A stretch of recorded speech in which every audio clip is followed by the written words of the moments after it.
While on the chill, dreadful edge of night, all stood as if a world were doomed to die and waited on the eternal silence brink.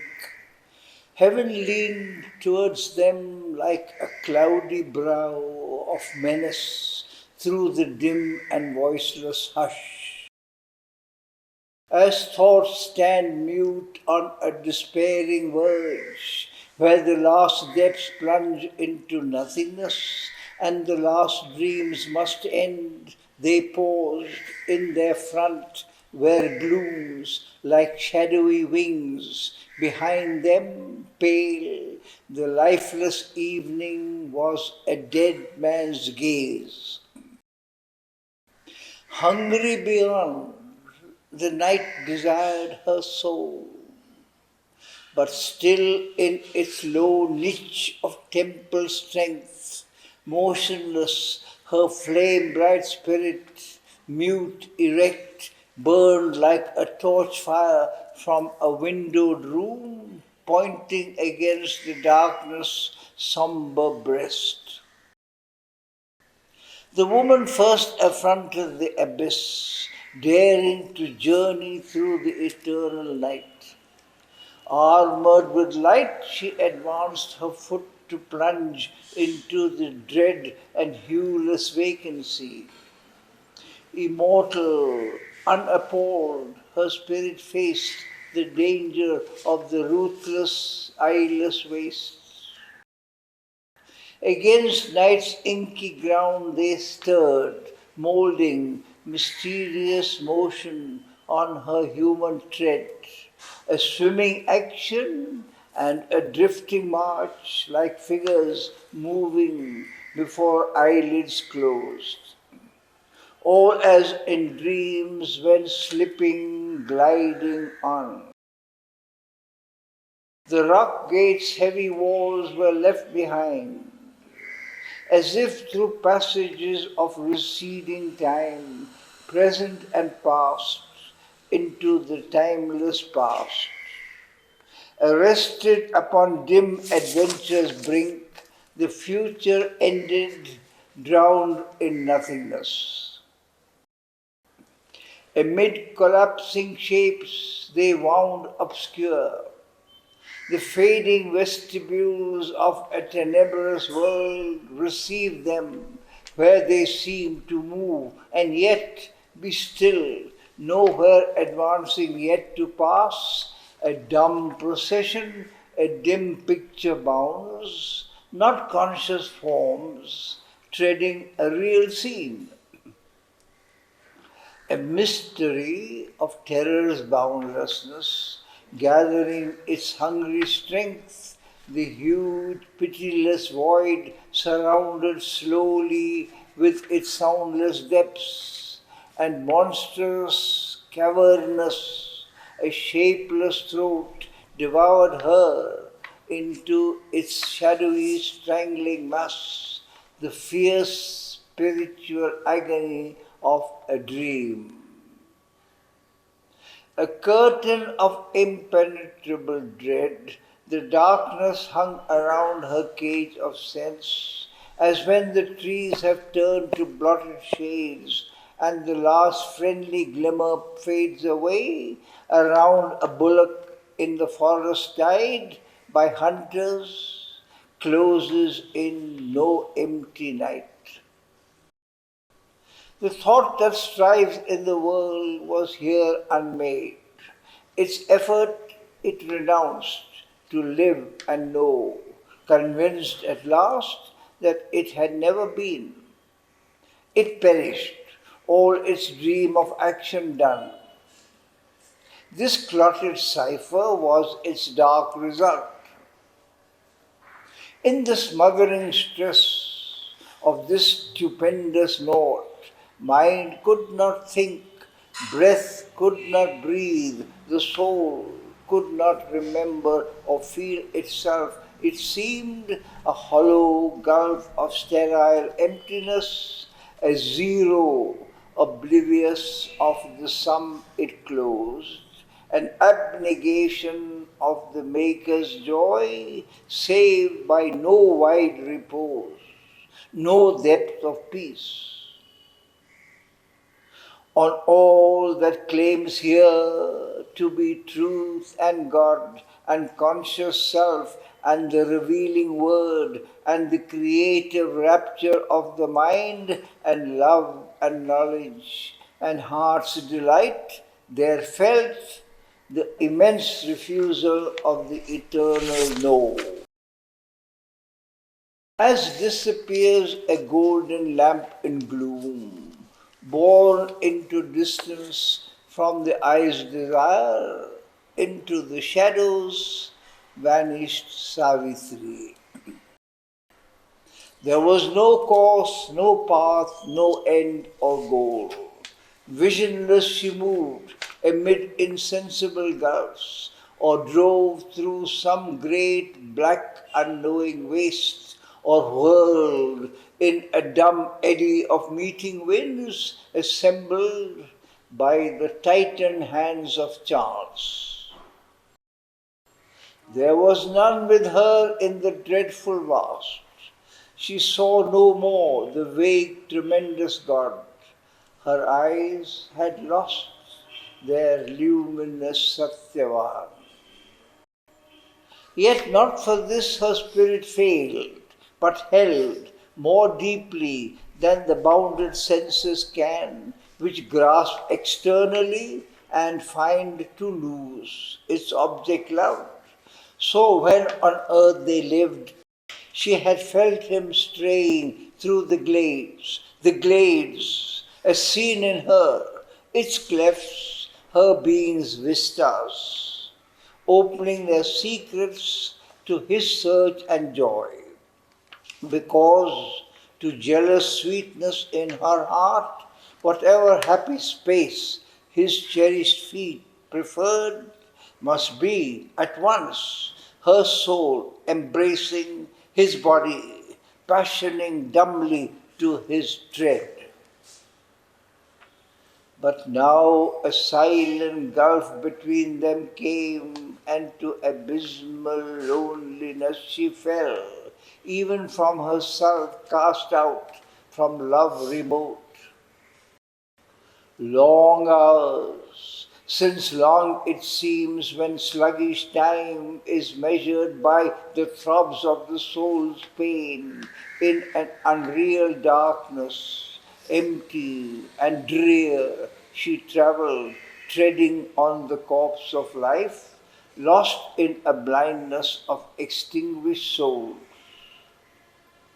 Solitary in the anguish of the void, she lived in spite of death, she conquered still.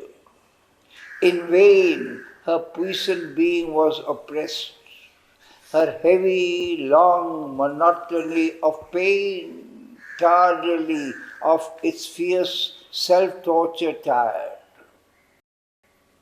At first, a faint, inextinguishable gleam, pale but immortal, flickered in the gloom, as if a memory came to spirits dead, a memory that wished to live again, dissolved from mind in nature's natal sleep.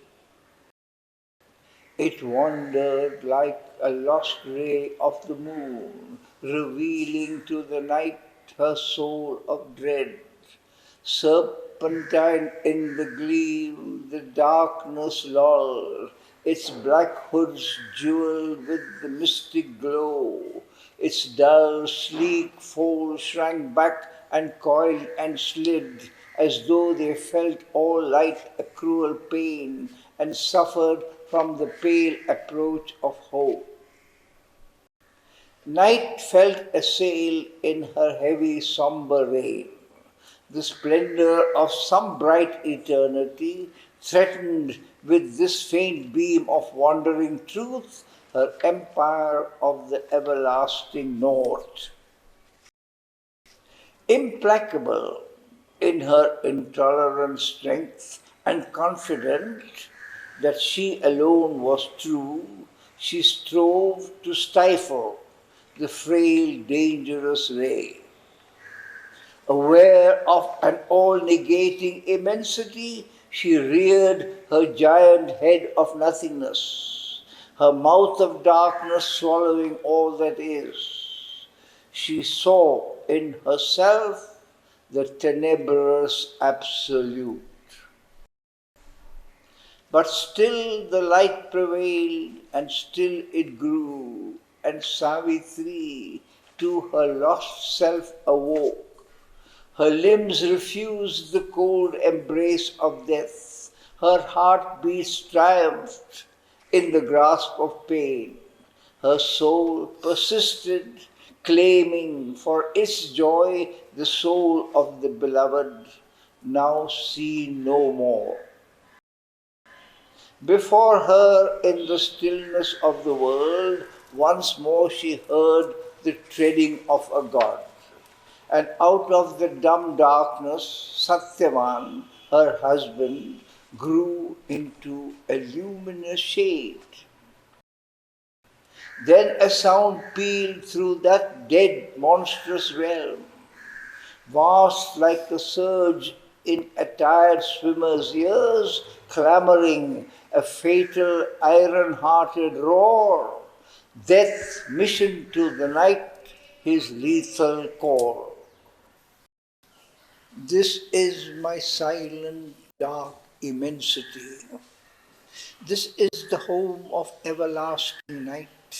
This is the secrecy of nothingness, entombing the vanity of life's desires. Hast thou beheld thy source, O transient heart, and known from what the dream thou art was made? In this dark sincerity of nude emptiness, hopest thou still always to last and love? The woman answered not. Her spirit refused the voice of night that knew and death that thought. In her beginningless infinity, through her soul's reaches unconfined she gazed. She saw the undying fountains of her life. She knew herself eternal, without birth. But still opposing her with endless night, death the dire god inflicted on her eyes the immortal calm of his tremendous gaze.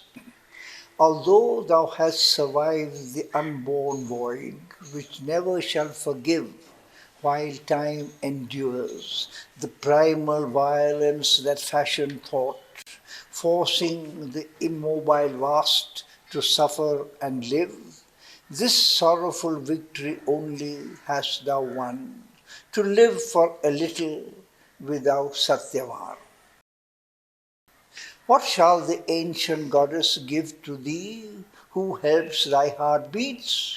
Only she prolongs the nothing dreamed existence and delays with the labor of living thy eternal sleep.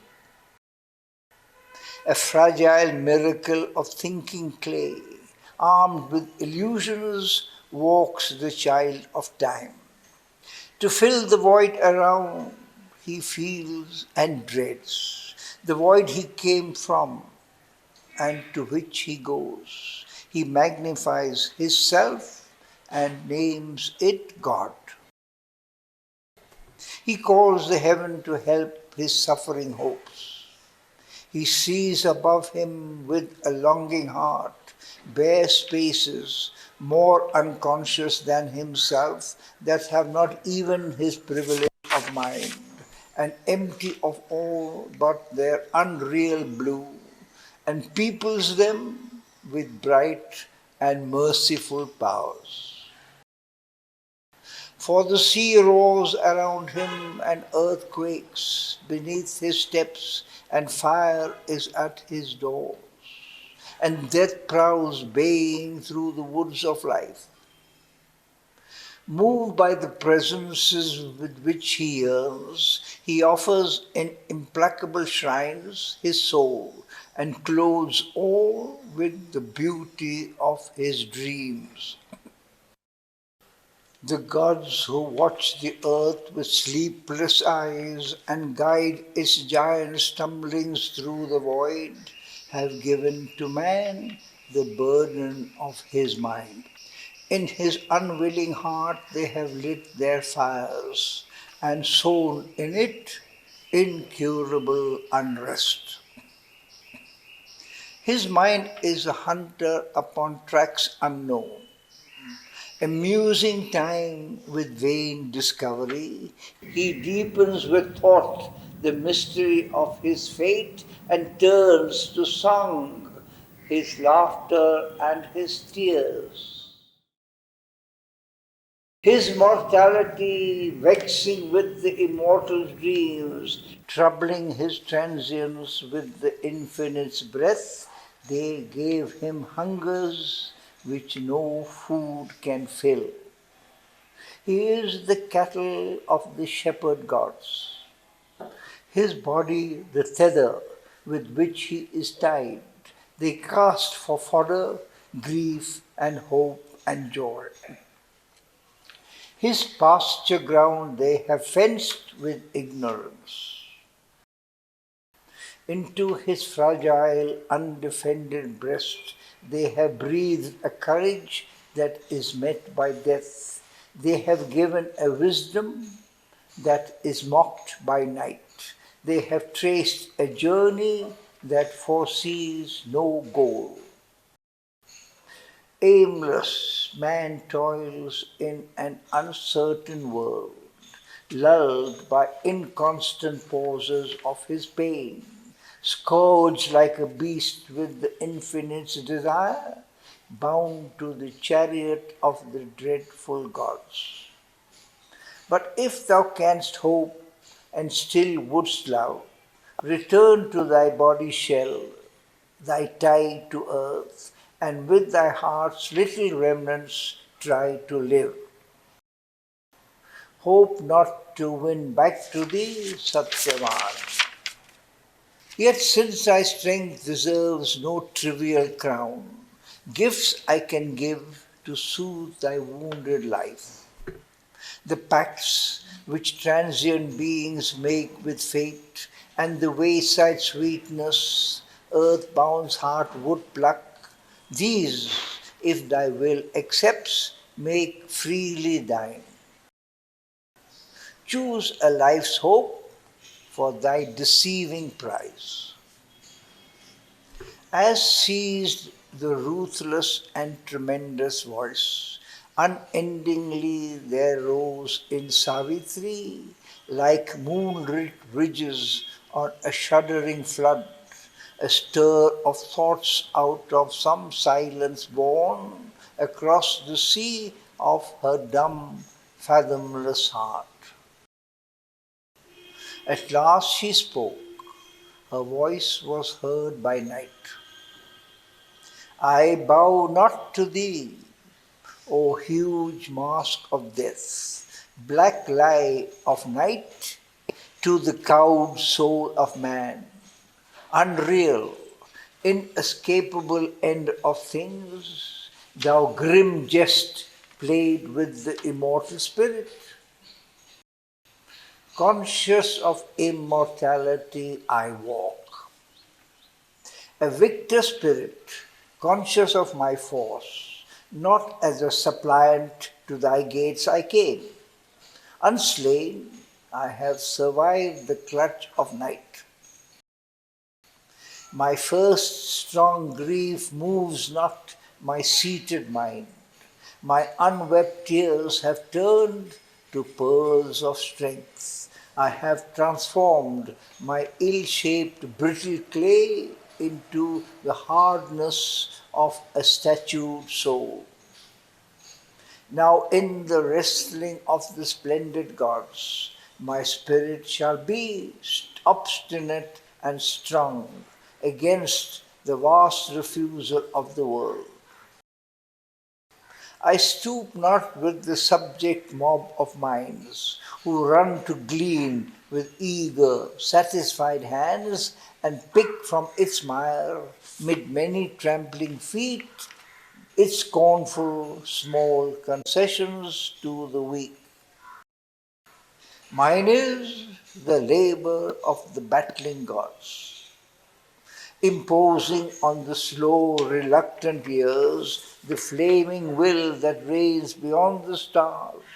They lay the law of mind on matter's works and win the soul's wish from earth's inconscient force. First I demand whatever Satyavan, my husband, waking in the forest's charm, out of his long, pure childhood's lonely dreams, desired and had not for his beautiful life. Give if thou must, or if thou canst, refuse. Death bowed his head in scornful, cold assent, the builder of this dream-like earth for man, who has mocked with vanity all gifts he gave. Uplifting his disastrous voice he spoke, indulgent to the dreams my touch shall break. I yield to his blind father's longing heart, kingdom and power and friends and greatness lost, and royal trappings for his peaceful age, the pallid pomps of man's declining days, the silvered decadent glories of life's fall. To one who wiser grew by adverse fate, goods I restore. The deluded soul prefers to the impersonal nothingnesses bare sublime. The sensuous solace of the light I give to eyes which could have found a larger realm, a deeper vision in their fathomless night. For that this man desired and asked in vain, while still he lived on earth and cherished hope. Back from the grandeur of my perilous realms, go, mortal, to thy small permitted sphere. Hasten, swift footed, lest to slay thy life the great laws thou hast violated, moved, open at last on thee their marble eyes. But Savitri answered the disdainful shade, World spirit, I was thy equal spirit born. My will too is a law, my strength a god. I am immortal in my mortality. I tremble not before the immobile gaze of the unchanging marble hierarchies that look with the stone eyes of law and fate. My soul can meet them with its living fire.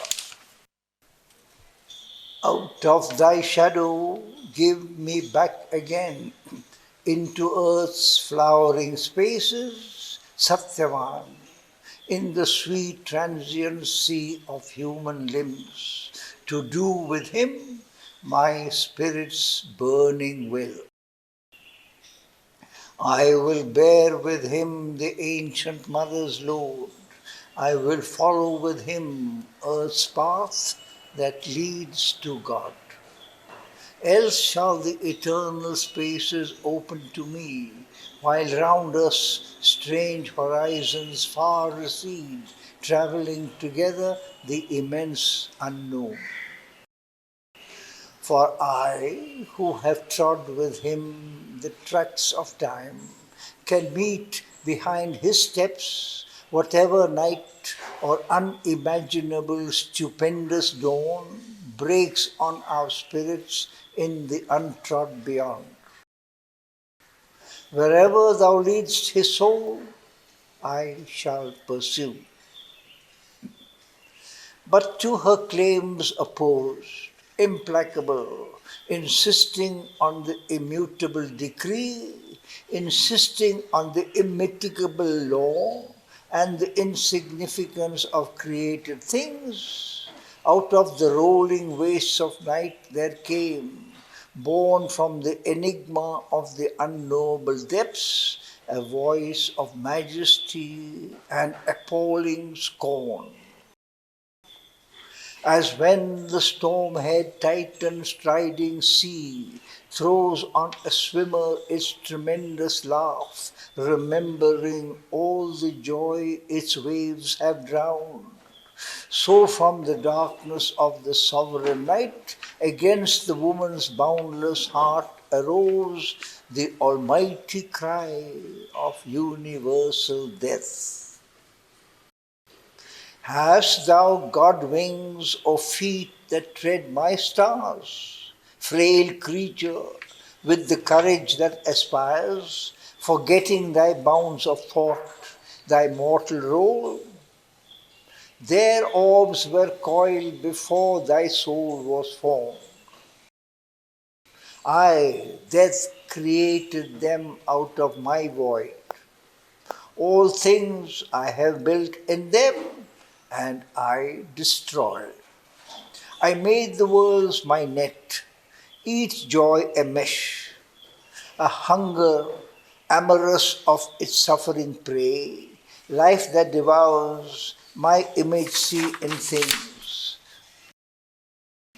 Mortal, whose spirit is my wandering breath, whose transience was imagined by my smile, flee, clutching thy poor gains to thy trembling breast, pierced by my pangs, time shall not soon appease.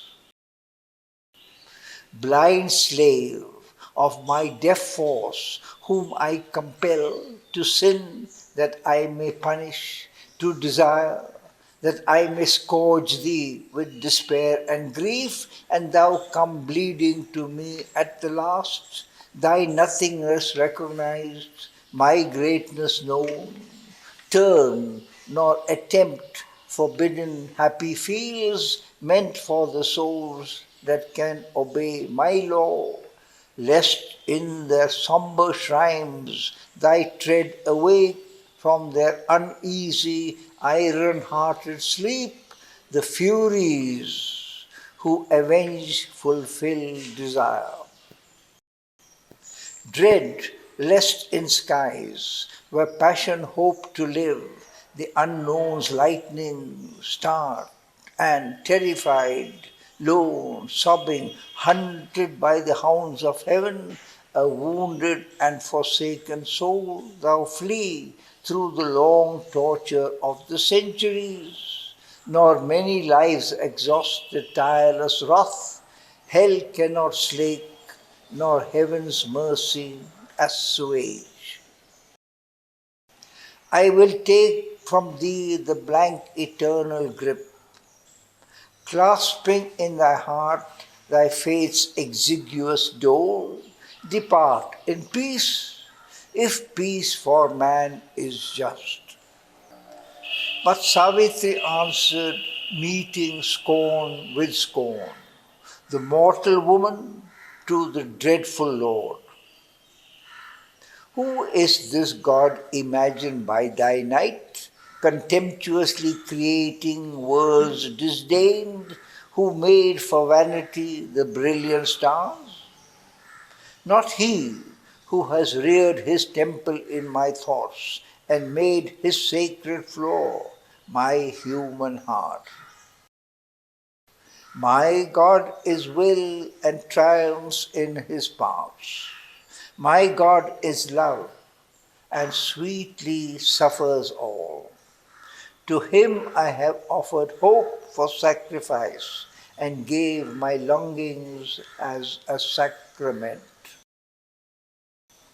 Who shall prohibit or hedge in his course? The wonderful, the charioteer, the swift, a traveler on the million roads of life, his steps familiar with the lights of heaven, tread without pain the sword-paved course of hell. There he descends to edge eternal joy. Love's golden wings have power to fan thy void. The eyes of love gaze star-like through death's night. The feet of love tread naked, hardest world. He labors in the depths, exults on the heights. He shall remake thy universe, O death. She spoke, and for a while no voice replied, while still they travelled through the trackless night, and still that gleam was like a pallid eye, troubling the darkness with its doubtful gaze. Then once more came a deep and perilous pause in that unreal journey through blind naught. Once more a thought, a word in the void arose, and death made answer to the human soul. What is thy hope? To what dost thou aspire? This is thy body's sweetest lure of bliss, assailed by pain, a frail, precarious form, to please for a few years thy faltering sense with honey of physical longings, and the heart's fire, and a vain oneness seeking to embrace the brilliant idol of a fugitive hour? And thou, what art thou, soul, thou glorious dream of brief emotions made and glittering thoughts, a thin dance of fireflies speeding through the night, a sparkling ferment in life's sunlit mire? Wilt thou claim immortality, O heart, crying against the eternal witnesses that thou and he are endless powers and last? Death only lasts, and the inconscient void. I only am eternal and endure. I am the shapeless, formidable vast. I am the emptiness that men call space. I am the timeless nothingness carrying all. I am the illimitable, the mute alone. I, death, am He. There is no other God. All from my depths are born, they live by death. All to my depths return and are no more. I have made a world by my inconscient force. My force is nature that creates and slays, the hearts that hope, the limbs that long to live. I have made man her instrument and slave. His body I made my banquet, his life my food. Man has no other help but only death. He comes to me at his end for rest and peace. I, death, am the one refuge of thy soul. The gods to whom man prays can help not man. They are my imaginations and my moves reflected in him by illusion's power.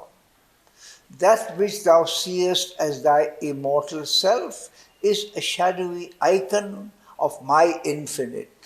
Is death in thee, dreaming of eternity? I am the immobile in which all things move. I am the nude inane in which they cease. I have no body and no tongue to speak.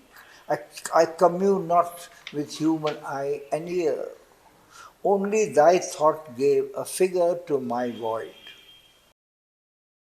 Because, O aspirant to divinity, thou calledst me to wrestle with thy soul, I have assumed a face, a form, a voice. But if there were a being witnessing all, how should he help thy passionate desire? Aloof he watches, sole and absolute, indifferent to thy cry in nameless calm. His being is pure, unwounded, motionless one. One endless watches the inconscient scene where all things perish as the foam, the stars. The one lives forever. There no Satyavan, changing was born, and there no Savitri claims from brief life her bribe of joy. There love came never with his fretful eyes of tears, nor time is there, nor the vain vasts of space. It wears no living face, it has no name, no gaze, no heart that throbs. It asks no second to aid its being or to share its joys. It is delight immortally alone. If thou desirest immortality, be then alone, sufficient to thy soul. Live in thyself, forget the man thou lovest. My last grand death shall rescue thee from life. Then shalt thou rise into thy unmoved source. But Savitri replied to the dread voice, O death, who reasonest, I reason not. Reason that scans and breaks but cannot build, or builds in vain because she doubts her worth. I am, I love, I see, I act, I will. Death answered her one deep surrounding cry.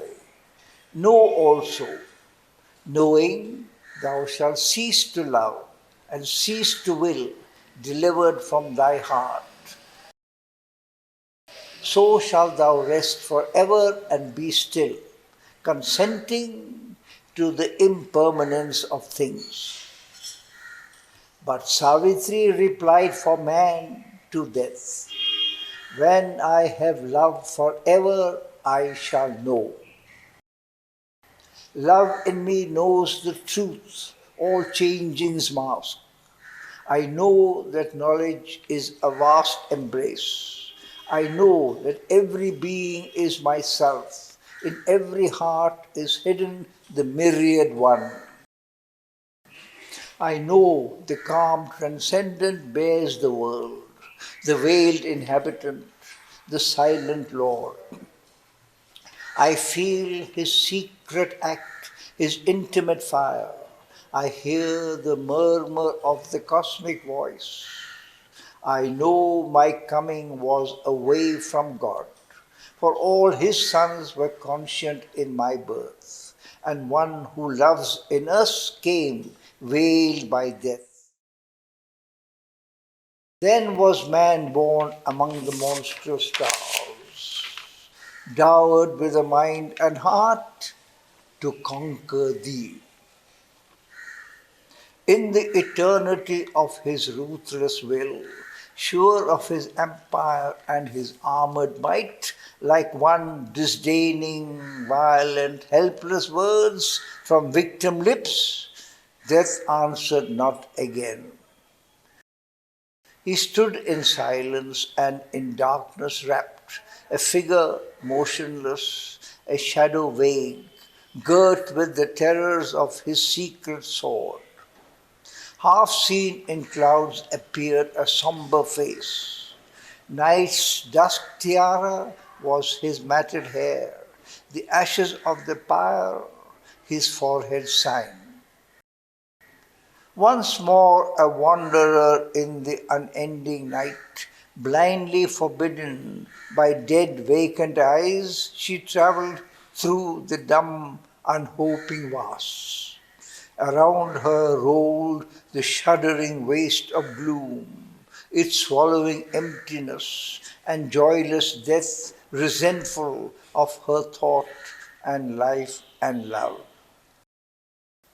Through the long fading night, by her compelled, gliding half seen on their unearthly path, phantasmal in the dimness, moved the three.